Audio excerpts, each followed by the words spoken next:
Hi everyone. Sorry I cannot speak French or Greek, but thank you for having me here, and I hope it's okay if I present it in English. I come from Nokia Enterprise. It's a business group in Nokia which looks after addressing the digitalization requirements of industries such as maritime, logistics, manufacturing, etc. And I'm here to talk about digital transformation in ports, terminals, and the shipping environment. So also shipyards as well as ships. And what we see as an emerging trend, and you must have seen the last few presentations as well, whether it's the ships, the shipyards, or ports and container terminals, they are looking at how digitalization can happen and how connectivity will play a key role in it. So whether it is dedicated industrial wireless networks to support terminal operating systems as well as IoTs and sensors, or it could be related to advanced analytics and augmented reality.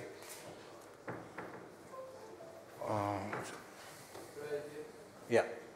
So before we start, I think for a lot of the people, Nokia still reminds them of one of their first phones. So just a quick background.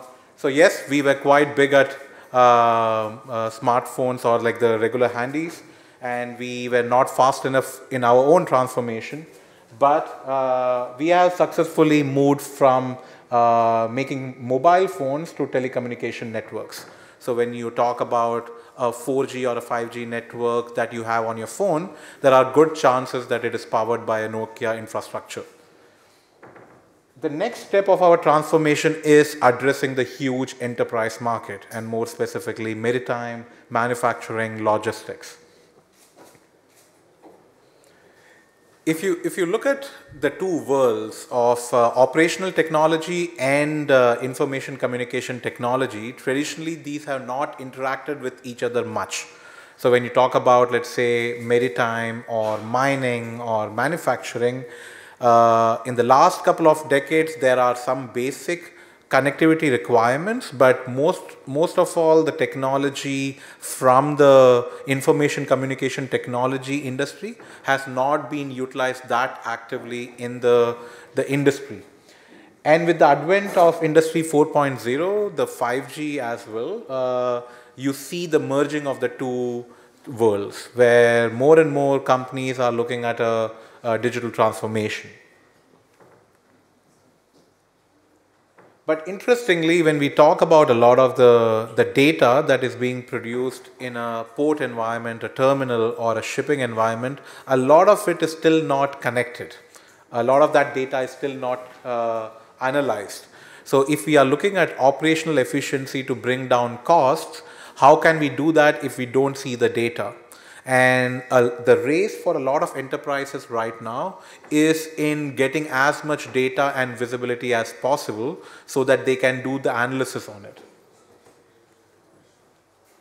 And that's where the industrial wireless comes in. So traditionally, a lot of the industries in maritime as well are using Wi-Fi, for example.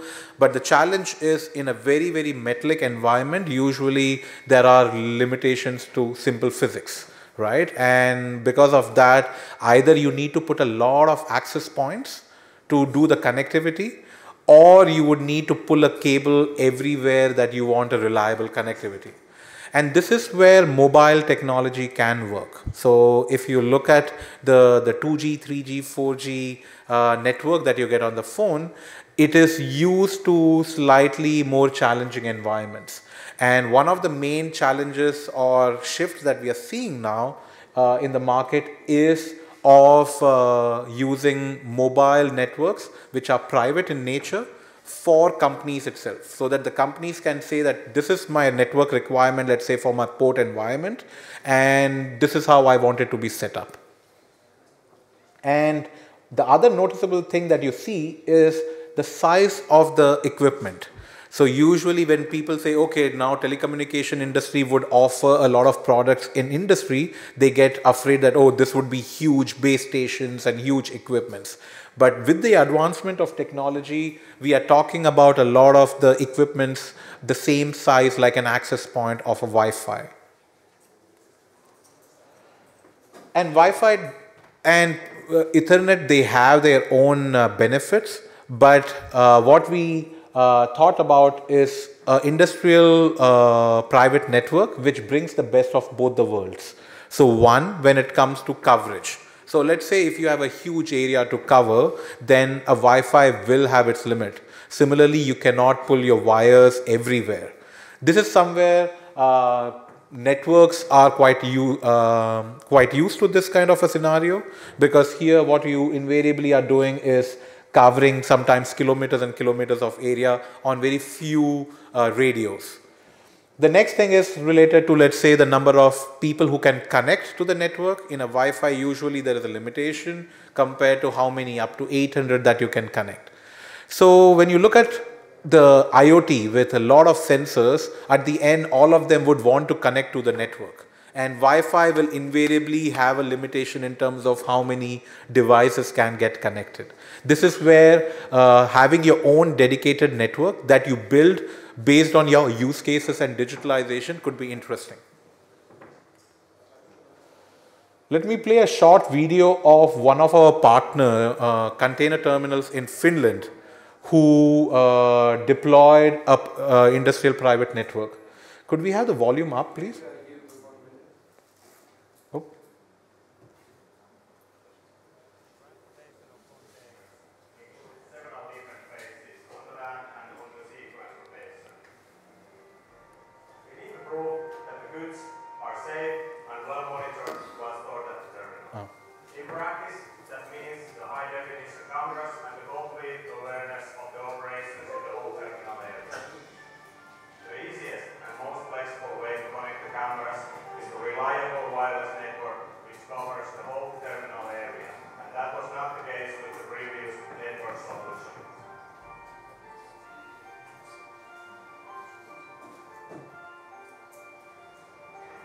Nokia, we have built a private LTE network for port operators telecom in the Hamina port, so that they can utilize IoT and digitalize their processes.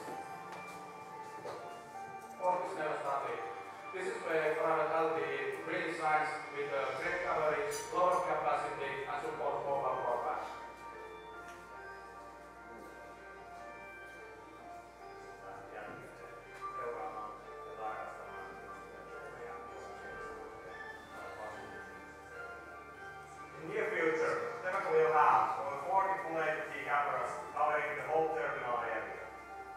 Using the same private LTE network, they will run additional cameras for terminal area safety. They can improve the operational efficiency for a real-time overview of the whole terminal area. We also extended the network coverage into the warehouses. Now user devices and machine operators are always connected and get access to vital applications and information. The private LTE network can be sliced for different user groups or partners, and those can have different priorities for the traffic. I think the private LTE network is the optimum solution for industries that needs a lot of capacity, good coverage, and a low latency. Going forward, cargo handling needs to be more efficient and agile. For that, we need to embrace IoT and digitalization. We also must connect the sensors, automatically locate the assets, and enhance workers' capabilities with augmented reality.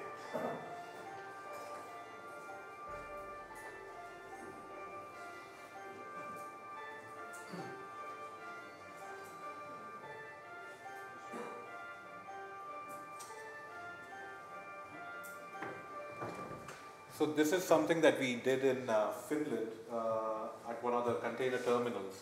But what we are also doing, for example, with deploying private wireless networks is at one of the shipyards in Germany. So one of the largest shipyards in the world, we are deploying private networks because they clearly had a challenge with Wi-Fi. Similarly, one of the cruise ship companies from Switzerland, we are also looking at how we can provide them wireless networks for their cruise experiences. And as I mentioned, for a digitalization vision, you need a strong foundation of the connectivity layer. And interestingly, if you start with a lot of the private industrial networks on 4G itself, it will prepare you for the jump that is coming in for 5G for industries. So there is a big buzz on the 5G, which will come for enterprises by end of this year or beginning of next. And if you already start discovering a lot of the use cases in your individual companies that require reliable connectivity, then it might be an interesting alternative. Another project that we did was with Port of Hamburg. So they wanted to offer cutting edge 5G technology for both their container terminals or operators, but also for the ships that were coming in. And here we, along with one of the service providers in Germany, deployed a 5G network to support some of the advanced use cases they had. And finally, as Nokia, we have been actively engaging across the world, and we have had more than 120 enterprises that have gone ahead with their digitalization vision and gotten industrial private networks. We are here at the conference, so at any point if you have more questions or would like to discuss, please feel free to join. Thanks a lot. Thank you.